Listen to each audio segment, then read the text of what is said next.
জানিয়ে দিব এই মুহূর্তে আমাদের হাতে এসেছে গুরুত্বপূর্ণ আপডেট সংবাদের শিরোনাম। শুরুতেই থাকছে ফেব্রুয়ারির 15 তারিখের মধ্যেই নির্বাচন, এটি আমাদের কমিটমেন্ট বলছে প্রেস সচিব। আরও জানাবো, কোনো ফিলিস্তিন রাষ্ট্র হবে না এই জায়গা আমাদের বলে মন্তব্য নেতানিয়াহুর। এদিকে ইসরায়েলি আগ্রাসন নিয়ে ইউরোপের নীরবতা, দায়িত্ব জ্ঞানহীনতা বলছে আরাগসি।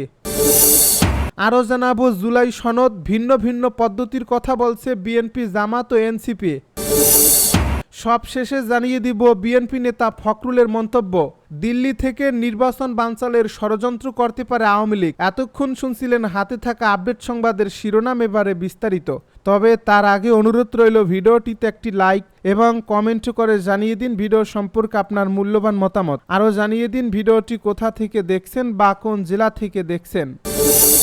ফেব্রুয়ারির 15 তারিখের মধ্যেই নির্বাচন, এটি আমাদের কমিটমেন্ট বলছে প্রেস সচিব। নির্বাচনের সময় পেছানোর কোনো সম্ভাবনা নেই বলে জানিয়েছেন অন্তর্বর্তী সরকারের প্রেস সচিব শফিকুল আলম। তিনি বলেন, নির্বাচন ফেব্রুয়ারির প্রথমার্ধেই হবে, এটি আমাদের অন্তর্বর্তী সরকারের একটি কমিটমেন্ট। আজ শুক্রবার মাগুরার শ্রীপুর উপজেলায় মুসলিম রেশেন সার কবি ফররুখ আহমেদের গ্রামের বাড়ি পরিদর্শনকালে সাংবাদিকদের প্রশ্নের জবাবে তিনি একথা বলেন। বিভিন্ন রাজনৈতিক দল নির্বাচন নিয়ে ভিন্ন বক্তব্য দিচ্ছেন, এতে নির্বাচন নিয়ে জনগণের মধ্যে বিভ্রান্তি সৃষ্টি হচ্ছে কিনা এমন প্রশ্নের জবাবে প্রেস সচিব বলেন, দল থাকলে মত পার্থক্য থাকবেই, না হলে ভিন্ন দল কেন হয়? আপনি যদি আমার মতই হবেন তাহলে তো আপনি আমার দলেরই লোক, সেজন্য রাজনৈতিক দলের মধ্যে ভিন্ন মত থাকবেই। কিন্তু আমরা আবারও বলছি, নির্বাচন ফেব্রুয়ারির 15 তারিখের মধ্যেই হবে। কেউ যদি আগামী নির্বাচন বানচালের চেষ্টা করে সেটি সম্ভব হবে না বলে মন্তব্য করেছেন শফিকুল আলম। আগামী জাতীয় নির্বাচনটি দেশের জন্য গুরুত্বপূর্ণ জানিয়ে প্রেস সচিব বলেন, বাংলাদেশে এই নির্বাচনটা খুবই গুরুত্বপূর্ণ একটি নির্বাচন।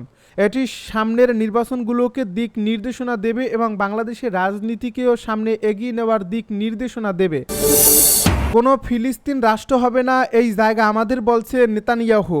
কোনো ফিলিস্তিন রাষ্ট্র হবে না এই জায়গা আমাদের বলে মন্তব্য করেছেন ইসরায়েলি প্রধানমন্ত্রী বেঞ্জামিন নেতানিয়াহু।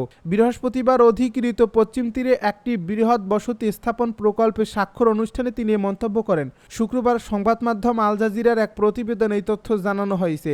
সংবাদ মাধ্যমটি বলছে, প্রধানমন্ত্রী বেঞ্জামিন নেতানিয়াহু অধিকৃত পশ্চিম তীরে নতুন বসতি স্থাপন প্রকল্প আনুষ্ঠানিকভাবে অনুমোদন দিয়েছেন। বিশ্লেষকদের মতে এই প্রকল্প বাস্তবায়িত হলে ভবিষ্যতে ফিলিস্তিনি রাষ্ট্র গঠন কার্যত অসম্ভব হয়ে পড়বে। এর আগে বৃহস্পতিবার নেতানিয়াহু এই পরিকল্পে সই করেন, যা পশ্চিম তীরকে দুই ভাগে বিভক্ত করবে।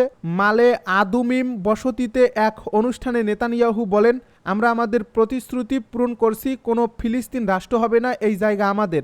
তিনি আরও জানান, আমরা আমাদের ঐতিহ্য, আমাদের জমি এবং আমাদের নিরাপত্তা রক্ষা করব।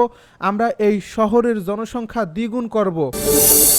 ইসরায়েলি আগ্রাসন নিয়ে ইউরোপের নীরবতা, দায়িত্ব জ্ঞানহীনতা বলছে আরাগসি। ইরানের পররাষ্ট্রমন্ত্রী আব্বাস আরাগসি যুক্তরাষ্ট্র ইসরায়েলের আগ্রাসনের বিষয়ে ইউরোপের 3 দেশের দায়িত্ব জ্ঞানহীন অবস্থানের তীব্র সমালোচনা করেছেন। একই সঙ্গে তিনি তাদের পক্ষ থেকে স্ন্যাপব্যাক প্রক্রিয়া সক্রিয় করার হুমকিকেও নিন্দা জানান। বৃহস্পতিবার রাতে জাতিসংঘ মহাসচিব অ্যান্তোনিও গুতেরেসের সঙ্গে এক টেলিফোন আলাপে আরাগসি এসব মন্তব্য করেন। এ সময় তিনি পারমাণবিক অস্ত্র বিস্তার রোধ চুক্তি অনুযায়ী ইরানের জনগণের অধিকার ও স্বার্থ রক্ষার অঙ্গীকার পুনর্ব্যক্ত করেন। আরাগসি ইরানের শান্তিপূর্ণ পারমাণবিক স্থাপনায় সাম্প্রতিক অবৈধ হামলার ঘটনায় জাতিসংঘ ও সদস্য রাষ্ট্রগুলোকে সুস্পষ্ট অবস্থান নেওয়ার আহ্বান জানান। তিনি বলেন, আন্তর্জাতিক সংস্থাগুলোর সঙ্গে ইরানের গঠনমূলক আলোচনায় পারমাণবিক সক্ষমতার বিরুদ্ধে চালানো আগ্রাসনের মুখে দেশটির প্রতিরক্ষামূলক বাধ্যবাধকতা পূরণে জরুরি। আরাগসি জোর দিয়ে বলেন, ইউরোপীয় দেশগুলো ও জাতিসংঘ নিরাপত্তা পরিষদের সদস্যদের উচিত এই কূটনৈতিক অগ্রগতিকে স্বীকৃতি দেওয়া এবং সমর্থন জানানো। টেলিফোন আলাপে তিনি অধিকৃত ফিলিস্তিনের চলমান মানবিক বিপর্যয়ের কথা উল্লেখ করেন।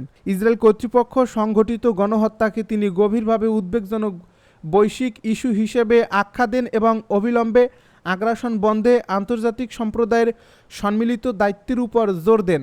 গাজার ট্র্যাজেডির সমাধানে জাতিসংঘ সহ বৈশ্বিক শক্তিগুলোকে কার্যকর ভূমিকা রাখতে আহ্বান জানান ইরানি পররাষ্ট্রমন্ত্রী। গাজার ট্র্যাজেডির সমাধানে জাতিসংঘ সহ বৈশ্বিক শক্তিগুলোকে কার্যকর ভূমিকা রাখতে আহ্বান জানান ইরানি পররাষ্ট্রমন্ত্রী। একই সঙ্গে কাতারের বিরুদ্ধে ইসরায়েলের সাম্প্রতিক হামলাকে সন্ত্রাসী তৎপরতা বলে নিন্দা করেন তিনি।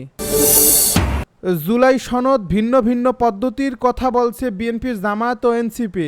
জুলাই জাতীয় সনদের সংবিধান সংশ্লিষ্ট সংস্কার প্রস্তাব বাস্তবায়নের উপায় নিয়ে জাতীয় ঐক্যমত্য কমিশনের সঙ্গে রাজনৈতিক দলগুলোর দিনব্যাপী বৈঠকে কোনো সমঝোতা হয়নি। বৃহস্পতিবার ফরেন সার্ভিস একাডেমির দেওয়াল হলে আয়োজিত এই বৈঠকে অংশ নেয় 30টি রাজনৈতিক দল। সকাল 11:30 থেকে শুরু হয় মধ্যাহ্নভোজ বিরতির পর সন্ধ্যা পর্যন্ত আলোচনা চলে। তবে বিএনপি, জামায়াত ইসলামী ও জাতীয় নাগরিক পার্টি নিজেদের অবস্থানে অনড় থাকে। সংবিধান সম্পর্কিত প্রস্তাব বাস্তবায়নে বিএনপি মনে করে আগামী জাতীয় সংসদ ছাড়া কোনো সাংবিধানিক পথ নেই। অন্যদিকে জামায়াত ইসলামী বলছে রাষ্ট্রপতির বিশেষ আদেশ বা গণভোটের মাধ্যমে নির্বাচনের আগেই এটি কার্যকর করতে হবে।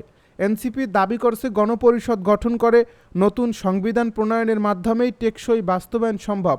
আলোচনায় জামায়াতের সহকারী সেক্রেটারি জেনারেল হামিদুর রহমান আজাদ বলেন, বিশেষ সাংবিধানিক আদেশ বা গণভোট ছাড়া এ সংস্কারের আইনি ভিত্তি দাঁড়াবে না, এতে বিপ্লব ব্যর্থ হবে। অন্যদিকে এনসিপির সদস্য সচিব আক্তার হোসেন জানান, পুরনো সংবিধানের ঘষা মাজায় কাজ হবে না, নতুন সংবিধানই একমাত্র পথ। বিএনপির স্থায়ী কমিটির সদস্য সালাউদ্দিন আহমেদ বলেন, যুক্তি দিয়ে বলেন, দেশের সাংবিধানিক ধারাবাহিকতা বিদ্যমান। এই অবস্থায় বিশেষ আদেশ বা গণভোট সাংবিধানিকভাবে অগ্রহণযোগ্য। এখন সনদ কার্যকর করা হলে দেশে দুটি সংবিধান চলবে এবং যে কোনো নাগরিক আদালতে তা চ্যালেঞ্জ করতে পারবে। তিনি প্রস্তাব দেন, সব দল এখন সনদে স্বাক্ষর করুক এবং আগামী সংসদ নির্বাচনী ইস্তেহারের বাস্তবায়নের অঙ্গীকার করুক। ঐক্যমত্য কমিশনের সহ সভাপতি অধ্যাপক আলী রিয়াজ বৈঠকে শেষে জানান, আলোচনা মুলতবি রাখা হয়েছে, আগামী রোববার আবার বৈঠক হবে। তবে তিনি বলেন, দুটি বিষয়ে ঐক্যমত্য হয়েছে, সংবিধান সংশ্লিষ্ট নয় এমন প্রস্তাব অন্তর্বর্তী সরকারের অধ্যাদেশে বাস্তবায়ন করা যাবে এবং সংশ্লিষ্ট কর্তৃপক্ষের আদেশ বিধি প্রণয়নের মাধ্যমে বাস্তবায়নযোগ্য বিষয়গুলো সরকার ও কর্তৃপক্ষ বাস্তবায়ন করতে পারবে। অধ্যাপক আলী রিয়াজ আরও জানান, সনদের চূড়ান্ত ভাষ্য রাজনৈতিক দলগুলোর কাছে পাঠানো হয়েছে। আগামী শনিবার বিকেল 5টার মধ্যে প্রতিটি দলকে 2 জন করে স্বাক্ষরকারীর নাম পাঠাতে অনুরোধ জানানো হয়েছে। বিএনপি নেতা মির্জা ফখরুলের মন্তব্য, দিল্লি থেকে নির্বাচন বানচালের ষড়যন্ত্র করতে পারে আওয়ামী লীগ। নির্বাচন বানচালে আওয়ামী লীগ দিল্লি থেকে ষড়যন্ত্র করতে পারে বলে মন্তব্য করেছেন বিএনপি মহাসচিব মির্জা ফখরুল ইসলাম আলমগীর। তিনি বলেছেন, জাতীয় নির্বাচন বানচালে দিল্লি থেকে ষড়যন্ত্র করতে পারে আওয়ামী লীগ, তবে জনগণ তা প্রতিহত করবে, তখন আওয়ামী লীগ নিশ্চিহ্ন হয়ে যাবে। একটি বেসরকারি টেলিভিশনকে দেওয়া এক সাক্ষাৎকারে এসব কথা বলেন বিএনপি নেতা ফখরুল। বিএনপি মহাসচিব বলেন, আওয়ামী লীগ জন্মের পর থেকেই সন্ত্রাসী কার্যক্রম করে আসছে। ভারতে বসে শেখ হাসিনা যেসব কথাবার্তা বলছে, যেসব কার্যকলাপ করছে, সেগুলো আওয়ামী লীগের জন্য চরম ক্ষতিকর হচ্ছে। শেখ হাসিনা যদি ক্ষমা চেয়ে বলতো, আমরা ভুল করেছি, কিছু ভালো লোককে সামনে এগিয়ে দিয়ে রাজনীতি করার চেষ্টা করতো, তাহলে ভালো হতো। দলটি নিজেরাই নিজেদের ক্ষতি করছে। 2 ছাত্র উপদেষ্টা প্রসঙ্গ টেনে বিএনপি নেতা ফখরুল বলেন, তাদের ব্যাপারে আমরা আগেই বলেছি, ডক্টর ইউনূসের দায়িত্ব হবে নিরপেক্ষতা বজায় রাখতে, তাদের সরিয়ে দেওয়া, তা না হলে প্রশ্ন উঠবেই।